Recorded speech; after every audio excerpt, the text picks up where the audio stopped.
जहां इस देश में हमको पानी नहीं पीने दिया गया, उस देश में हमको ये लोग सरकारी नौकरी करने देंगे, आईएएस आईपीएस पीसीएस बनने देंगे, हमको सोफा पर बैठने देंगे, जिनको हमारे मटका छूने से आपत्ति है। तो सरकार का काम सरकार जाने, हमारा काम एससी एसटी ओबीसी समाज के हक अधिकार की लड़ाई लड़ना है। बाबा साहब लड़े थे, अरे हमने तो पानी पीने का हक भी लड़कर हासिल किया है।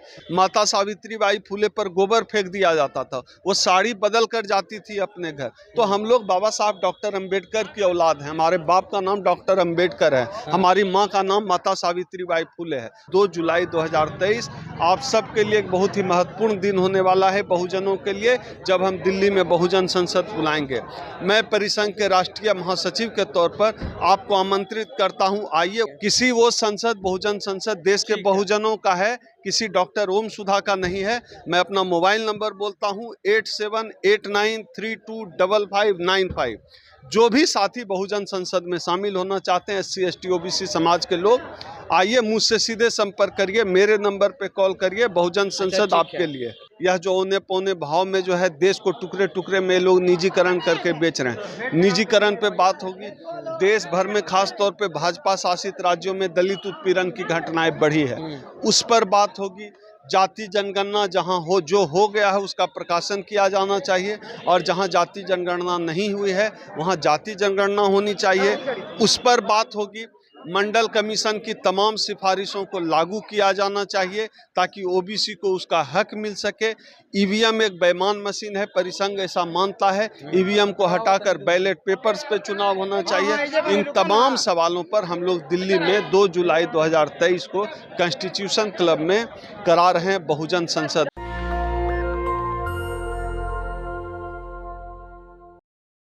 नमस्कार, आप देख रहे हैं नेशनल दस्तक और मैं हूं आपके साथ अमन। न्यू संसद भवन की जो उद्घाटन हुआ है उसका जो परिसंघ विरोध कर रहा है कि वो उसका जो नामकरण हो वो डॉक्टर BR अम्बेडकर के नाम से हो, और बहुत बड़ी रैली भी न्यू दिल्ली में की जाएगी 2 जुलाई को। हमारे साथ इस वक्त परिसंघ के राष्ट्रीय महासचिव ओम सुधा हैं। क्या लगता है, क्या कुछ तैयारी है? देखिए, जब ये संसद भवन का जिस समय इनॉग्रेशन का जब इसका फाउंडेशन ही रखा गया था, उस समय ही हम लोगों को सूचना मिली सरकारी सूत्रों से कि संसद भवन का नाम ये लोग जो है रख सकते हैं सावरकर के नाम पर। हम लोगों की सूचना पक्की तब हो गई कि जब इन्होंने सावरकर के जन्मदिन पर जो है उद्घाटन किया संसद भवन का।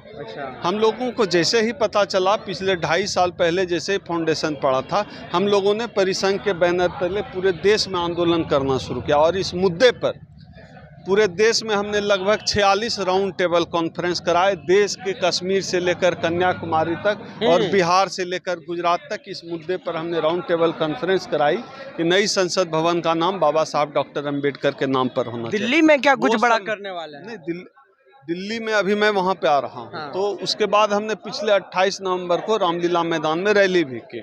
अभी 46 राउंड टेबल कॉन्फ्रेंस के दौरान ही संसद भवन का उद्घाटन हो गया। दिलचस्प यह है कि हमारा डर सही था। इन्होंने सावरकर के जन्मदिन के दिन उद्घाटन किया, इसका मतलब है ये सावरकर के नाम पर रखना चाहते थे, लेकिन हमारे परिसंघ के आंदोलन की वजह से लोग डर गए और संसद का नाम तो नहीं रखा, जन्मदिन के दिन किया। खैर, ये भी हमारी इस देश के दलितों की बड़ी जीत है कि ये लोग सावरकर के नाम पर संसद भवन का नाम नहीं रख पाए। अब हम लोगों 46 राउंड टेबल कॉन्फ्रेंस करने के बाद पूरे देश के बहुजनों की पुकार है कि बहुजनों की एक संसद दिल्ली में होनी चाहिए। आने वाले 2 जुलाई 2023 को दिल्ली के सब बिहार के साथी सुन रहे हैं, सब लोग सुन लीजिए। 2 जुलाई 2023 दिन रविवार का है। दिल्ली के कॉन्स्टिट्यूशन क्लब में हम लोग बहुजन संसद लगा रहे हैं, जिसमें बहुजनों के मुद्दे पर बात होगी, आरक्षण पर बात होगी, निजीकरण पे बात होगी, चाहे प्रमोशन में आरक्षण का सवाल हो, चाहे नौकरियों में आरक्षण का सवाल हो, चाहे एडुकेशन में आरक्षण का सवाल हो, आरक्षण पर बात होगी। यह जो औने पौने भाव में जो है देश को टुकड़े टुकड़े में लोग निजीकरण करके बेच रहे हैं, निजीकरण पे बात होगी। देश भर में खास तौर पे भाजपा शासित राज्यों में दलित उत्पीड़न की घटनाएं बढ़ी है, उस पर बात होगी। जाति जनगणना जहां हो, जो हो गया है उसका प्रकाशन किया जाना चाहिए, और जहां जाति जनगणना नहीं हुई है वहां जाति जनगणना होनी चाहिए, उस पर बात होगी। मंडल कमीशन की तमाम सिफारिशों को लागू किया जाना चाहिए ताकि ओबीसी को उसका हक मिल सके। ईवीएम एक बेईमान मशीन है, परिसंघ ऐसा मानता है। ईवीएम को हटाकर बैलेट पेपर्स पे चुनाव होना चाहिए। इन तमाम सवालों पर हम लोग दिल्ली में 2 जुलाई 2023 को कॉन्स्टिट्यूशन क्लब में करा रहे हैं बहुजन संसद। और आपके चैनल के माध्यम से हम बिहार के जितने भी अम्बेडकरवादी साथी हैं, जहाँ कहीं भी देख रहे हैं चैनल को, उनसे आग्रह करना चाहते हैं कि 2 जुलाई 2023 आप सबके लिए एक बहुत ही महत्वपूर्ण दिन होने वाला है बहुजनों के लिए, जब हम दिल्ली में बहुजन संसद बुलाएंगे। मैं परिसंघ के राष्ट्रीय महासचिव के तौर पर आपको आमंत्रित करता हूं। आइए, वो संसद किसी डॉक्टर ओम सुधा का नहीं, किसी वो संसद बहुजन संसद देश के बहुजनों का है, किसी डॉक्टर ओम सुधा का नहीं है। मैं अपना मोबाइल नंबर बोलता हूं 8789325595। जो भी साथी बहुजन संसद में शामिल होना चाहते हैं, SC ST OBC समाज के लोग, आइए मुझसे सीधे संपर्क करिए, मेरे नंबर पे कॉल करिए। बहुजन संसद आपके लिए। क्या लगता है, इतना तो आप मांग रख दी हैं, पूरा करेगी सरकार कि आप लोग झूठ मूठ के बवंडर लिए फिरते हैं बहुजन का नाम पे? सरकार का काम सरकार करे। हम बाबा साहब डॉक्टर अंबेडकर के लोग हैं। हाँ। आपको क्या लगता है, जहां इस देश में हमको पानी नहीं पीने दिया गया, हाँ। उस देश में हमको ये लोग सरकारी नौकरी करने देंगे? IAS IPS PCS बनने देंगे? हमको सोफा पर बैठने देंगे, जिनको हमारे मटका छूने से आपत्ति है? तो सरकार का काम सरकार जाने। हमारा काम SC ST OBC समाज के हक अधिकार की लड़ाई लड़ना है। बाबा साहब लड़े थे, अरे हमने तो पानी पीने का हक भी लड़कर हासिल किया है। अगर बाबा साहब यही सोच लिए होते कि लड़ाई से क्या होगा, तो फिर आज हम लोगों को पानी पीने का हक भी नहीं मिलता। माता सावित्रीबाई फुले पर गोबर फेंक दिया जाता था, वो साड़ी बदल कर जाती थी अपने घर। तो हम लोग बाबा साहब डॉक्टर अंबेडकर की औलाद हैं। हमारे बाप का नाम डॉक्टर अंबेडकर है, हमारी माँ का नाम माता सावित्रीबाई फुले है। हमने सब कुछ लड़कर हासिल किया है, संघर्ष से। आपका समाज एकजुट नहीं है? समाज एकजुट होगा। बाबा साहब जिस समय बात कर रहे थे, कहाँ कितना एकजुट था। आज तो कम से कम नेशनल दस्तक जैसा यूट्यूब चैनल है, जिसके माध्यम से लोग एकजुट हो रहे हैं।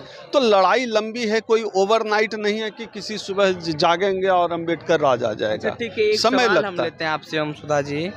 जिस तरह से विपक्षी एकता की बैठक हुई, इसका क्या मायने निकल कर? मायने तो है, इस देश में कभी भी रोटी हो या सरकार हो, पलटते रहना चाहिए। यह जो है पिछले 2 जो कार्यकाल में है, भारतीय जनता पार्टी ने, नरेंद्र मोदी जी की सरकार ने इस देश के SC ST OBC का भट्टा बैठा दिया गया। सरकारी नौकरियां खत्म है, निजीकरण कर दिया गया है, दलित उत्पीड़न की घटनाएं बढ़ गई है, प्रमोशन में आरक्षण नहीं मिल रहा है, तमाम तरीके से दलितों का जीवन बद से बदतर कर दिया गया है। इसलिए इस सरकार को अब जाना चाहिए। और विपक्षी एकता एक अच्छा संकेत है कि बिहार से शुरुआत हुई है। बिहार राजनीतिक रूप से उर्वर जमीन है, सामाजिक न्याय की जमीन है बिहार। अब यहाँ से शुरुआत हुई है, जाहिर सी बात है ये लड़ाई लड़ी जाएगी, लड़ाई जीती जाएगी। चलिए, तो देखिए 2 जुलाई को दिल्ली में संसद पे चर्चा किया जाएगा। जो तमाम सिलसिला इनका है, एक बड़े पैमाने पे आंदोलन कर रहे हैं कि जो संसद भवन का नाम है वो अंबेडकर के नाम से नामकरण होना चाहिए। तो आपकी क्या प्रतिक्रिया है? नीचे कमेंट बॉक्स में दें। फेसबुक पे देख रहे शेयर करें, यूट्यूब पे देख रहे हैं चैनल को सब्सक्राइब कर लें। अमन, पटना, बिहार से। धन्यवाद।